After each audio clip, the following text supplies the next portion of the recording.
So, if you're new to mindfulness or you're wondering what mindfulness is about, I thought I would share a little bit about that here. A lot of people mention what mindfulness is. It's kind of a catchword these days, and there's a lot of different versions of that. And I'm not the be all end all of what is mindfulness, but I'll give you a little bit of an overview from the perspective of someone who teaches it and has been practicing for many years and coming really from what I've learned and the kind of route that we take in this practice. And so, first of all, number one, we're not doing something mystical or something magical here.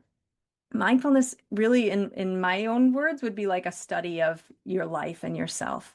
And we train ourselves to be able to do that in a way that is helpful versus just trying to do it without the training. The first thing that we train is our attention, and we learn to move our attention to where we'd like it to go. If you've heard, I'm sure, notice your sensations of breath and keep your attention as best as you can on those sensations, which causes a lot of misconception here because people think, oh, I have to hold my attention onto my breath and I can't think. And that's not what we're doing. We actually notice our thoughts, we notice when we're going into thought, and then we bring our mind back. So this focus or this place to go, or what we call an anchor, is really just a place to go. It's a place I can notice. It feels stable for me. And it's something that is here right now in the present moment, which is why we use the body a lot or the breath. Now, the breath might not work for you. You could use a sensation in the body or something else. But the idea is that it's a place that feels stable and that is noticeable that you can easily bring your attention back to. And that's it. And so when the mind wanders away, we're not punishing ourselves or being angry or saying, oh, I can't do this, because clearing your mind is not the name of the game here. That's very hard to do. And I deal with a lot of frustrated people who come to my classes and they're like, I can't clear my mind. And of course you can't.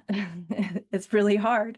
And that's really not even the main focus of what we're doing. But we are training our attention. So when the mind wanders away, I have a place to go. And I do that over and over again. Now, when I do that over and over again with kindness and not worrying about if the mind went away, just every time it goes away, noticing and going, oh, okay, I got caught up in my thoughts again. And then I come back. Then I'm just training something, just as if you're training a movement in a sport and you're doing it over and over again, or you're training yourself on an instrument. And so by training our attention, we begin to notice that I have attention and I can move it around and I can move it to different places in my body and I can move it to different places around me, and that I don't have to be on that autopilot where my attention up till now may have just been going wherever it goes. And it's going on this autopilot, meaning that there's not an awareness behind it. And what we're doing in mindfulness is actually activating our awareness and our consciousness, and now deliberately or consciously moving our attention where we want it to go. So that's a huge step right there.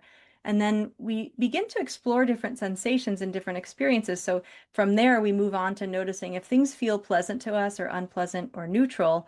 And we begin to get to know ourselves in that world of perception. And this is really important because with this part of the practice, we're learning to look towards the things that are difficult and look towards the things that feel good to us or pleasant. We learn to open to all the things that we never really noticed before, what we call neutral, and actually notice the layers of our experience. So say I have an itch or maybe my knee hurts, I might be able to notice the sensation of the knee hurting, and then I might notice a lot of thoughts about my knee and how I should have taken care of it, and I shouldn't have gone to the gym, and I should be careful, and blah, blah, blah, blah, blah.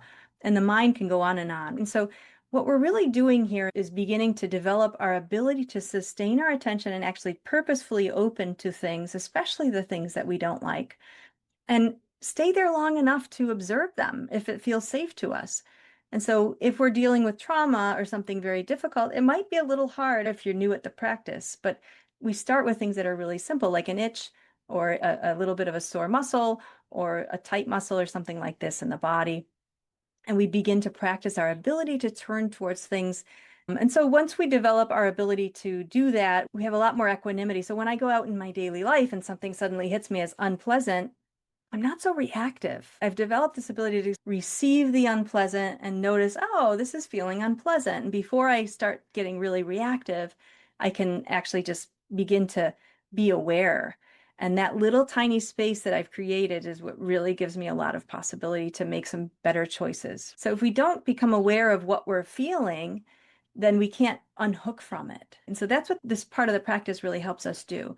And then we shift to another domain, which is actually the domain of our awareness and our attention and our mind. And so we shift our attention, just like we were focusing on an object or the breath or an anchor, we shift it to the mind itself.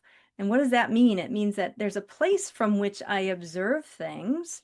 And I know that I observe things from that place because if I'm looking at my hand, I can see I'm not my hand, I'm observing it. And if I notice thoughts that go through my mind, I'm noticing, oh, those thoughts are there. I am not those thoughts. I'm observing them. I am this observing presence. And so there's this part of me that has no contents going on. It's really just this kind of impartial observer, this spacious nothingness, because there's really nothing going on there until there's contents that's filling up that space. And when I get in contact with that, I could really see that I'm almost like a blank slate in a way. And then when something comes in and pulls my attention, all of the colors and all of the opinions and all of the things start to show up. And so I can actually then turn my focus to those things and say, hey, what are the things that are showing up in these different scenarios in my life? And so when I'm getting angry or when I'm getting frustrated, what's going on? Or when I wake up and I have lots of thoughts, I could really notice, am I trying to fix something? What's going on? What thoughts are going through my mind? And then go deeper. What am I believing here? What is this based in? Is it a fear? Is it a should? We can really get curious. And so the minute we start to be able to notice the contents of our minds, we can really do a lot to work with those thoughts that are coming up and notice emotions that are connected to those thoughts, notice body sensations that arise. And once we are able to then open to all of that, because we've trained that skill with kindness, with non-judging, we recognize that, I'm just this human being.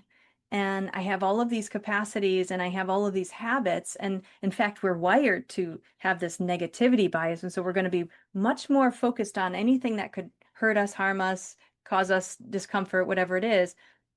And we do a lot of work in this practice to actually kind of balance that out and say, okay, it's not comfortable. I don't like this, but I can hold it in my awareness, or I have choices here. And when we realize that we have choices, now we can take action that's helpful. So this practice starts with a very basic noticing that we have attention, and then it helps us shift into different ways of being with what we're noticing. And so that's another thing that I wanted to bring in here, which is we learn how to be more than do. Doing and making things happen and being in that autopilot is a real driven doing mode that we call in the MBCT, for example, a mindfulness-based cognitive therapy course. And what we're shifting now is to this being mode, which is where I'm more in sensing. I'm being with what's here right now. I'm in this moment. And everything that's in this moment is much closer to reality than anything that I'm thinking about in the future or the past.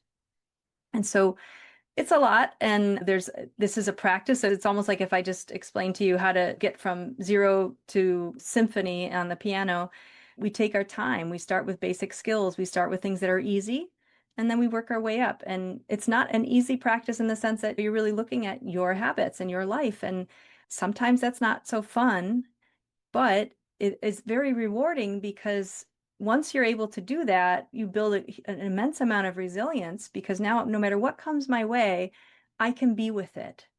I've trained myself to be with it, and now you can notice it and you can make choices that are helpful for you versus be kind of a victim of your circumstances and your thoughts and whatever's happening to you. And so it's not a panacea for everything. It's just a practice you can do.